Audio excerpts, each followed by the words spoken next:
Remember when I said that the time management on this show had been improving week to week since Pritchard became the head writer? Well, you can forget about that.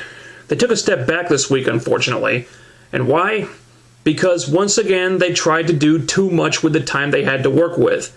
This being the go-home show, at least most of the stuff was geared toward hyping the pay-per-view, but there was just too much of it. For example, I don't know why, but they felt the need to do hype for this completely thrown together at the last minute tag match with Anderson and Abyss versus Bully Ray and Scott Steiner, which was obviously put on the card for no other reason than to just give these guys pay-per-view spots they didn't need. Then there was the Bischoff's angle, which, under the circumstances, really should have been saved for next week. Last week, Garrett agreed to wrestle a match, and if he wins, it means Sting can rewrite Bischoff's contract. That's a pretty big stipulation, but you wouldn't know it from the way it was presented here. I mean, honestly, I had no idea that this was the match Bischoff's contract was going to hinge on. I thought this was a warm-up for a match they'd have in the future at some point. If they ever actually made an announcement that this was the match that was going to decide Bischoff's contract, then I completely missed it. But Garrett has a match with Gunner, and considering what's at stake here, they treated this like it was the biggest throwaway you could imagine. The whole match lasted like 90 seconds. Literally. Garrett hits a few arm drags, a hip toss, a back body drop, then Gunner just rolls out of the ring, Flair jumps in there and causes a blatant DQ, which the referees have decided to actually call now all of a sudden. And that's it.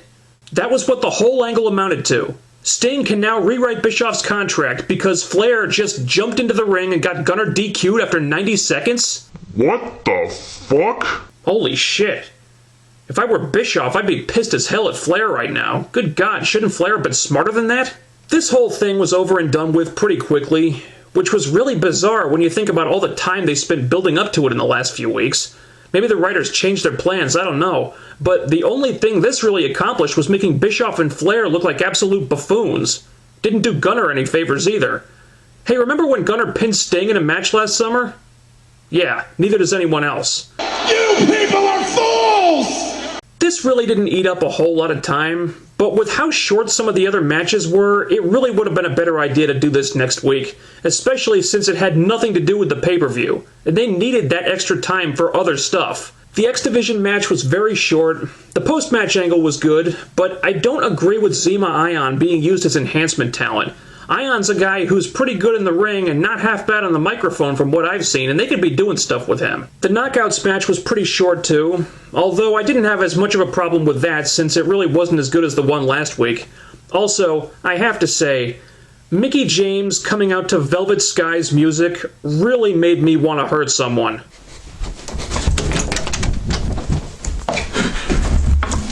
Yeah, Velvet's got the belt and everything, but it's a bullshit title reign, and Velvet Sky is a bullshit champion.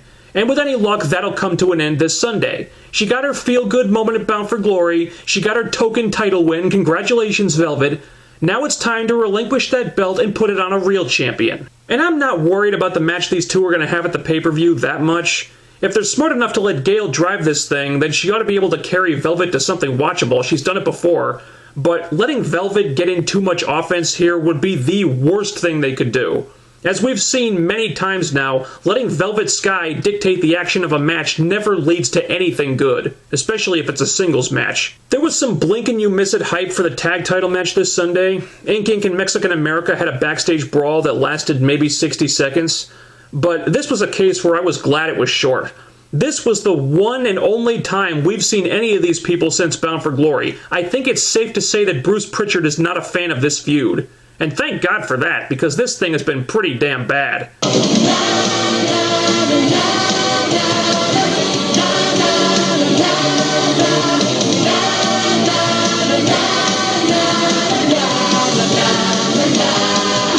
Through no real fault of Ink Inc.'s, Hernandez and Anarchia just give them nothing to work with. Their title reign has been awful, the tag belts have pretty much disappeared since they won them, and I don't think Ink Inc. would be incredible champions either, but there just aren't a lot of options right now. The best thing TNA could do is just change the titles at the pay-per-view, get Hernandez and Anarchia the hell off TV, Let the faces feud with the British invasion for a while. Maybe throw some makeshift teams together and put them in the mix, and that ought to let you tread water long enough for Sabin to get healthy so the Motor City Machine Guns can come back and save what's left of this tag team division. Then came the Jersey Shore crap again.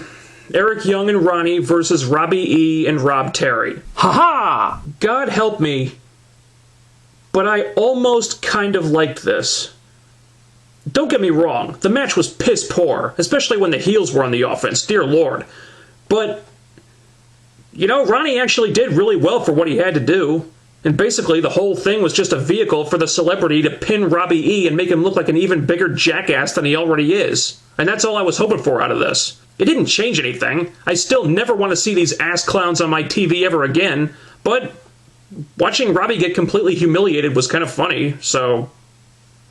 Crimson had a match with the Pope. Honestly, this felt kind of pointless. Matt Morgan was nowhere to be seen, and once again, you're matching Crimson up against another face, and I fail to see what that does for him. I'm thinking more and more that this guy needs to turn heel. Or, if not that, then just take him in a different direction, because I think Crimson has gone as far as he's going to in this state. Either end the streak and give him something else to do, or turn him heel, but something needs to change with this guy, because he feels like he's stalled right now. AJ and Daniels had a match. Wow, so much for Bound for Glory being the last time they'd ever face each other, huh? This whole show is ridiculous! This was a fine match for the time it had, though I do wish Daniels hadn't jobbed here because he's been really entertaining lately with this delusional heel character. I'm really enjoying him right now, and I do hope he beats Rob Van Dam at the pay-per-view. Not only because he's been a lot of fun with this character, but with Jerry Lynn gone now, Van Dam's really got nothing going on at the moment. Plus, this would be great poetic justice. After those comments RVD made about Daniels a while back, it would be really, really sweet if Daniels got over on him here. Now, the thing I was most concerned about was how they were going to handle the Bobby Roode situation. And sure enough, it played out like I suspected it would. He comes out in the opening segment, and all of a sudden, his character is completely different. He doesn't show one drop of guilt or remorse for taking his best friend, a man who was like a brother to him for years, and stabbing him in the back. It was a really hot segment, sure, but again, I just don't agree with how they got to this point. When Storm won the title, he literally handed the belt over to Roode and told him that it was his. Roode handed the belt back to him and said Storm deserved it. And now we're supposed to believe that Roode's whole personality changed so drastically almost overnight? I'm sorry, I just don't buy that. That's not organic character progression, that's taking a giant fucking shortcut to facilitate a heel turn that, to me, just didn't feel like it had been earned yet.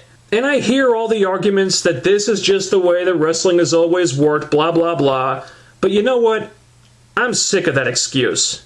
And I really don't think it holds water in 2011, especially in a company that's been going in a more shoot-style, reality-based direction creatively. You can't do that and not write your characters accordingly. If you want to remake or rebrand your show as one that's rooted more in reality compared to WWE, then this kind of stuff doesn't fly anymore. Because in reality, this is not how people behave. Unless they're bipolar or have split personalities or something, real people don't act like this. Even if you make the decision to betray your best friend and become a bad guy or become a good guy or whatever, you're not going to become a completely different person just like that. Hey, pal o' mine. I'm making a stir fry for dinner. You want some? No. Thanks. I had a big lunch. Oh, okay. Okay. Well, I'll tell you what. I'll set some aside and put it in the fridge for you. Can't have my BFF going hungry now, can I? I'll see you later, buddy.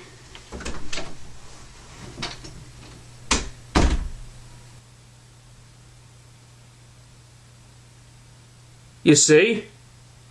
Pretty fucking jarring, isn't it?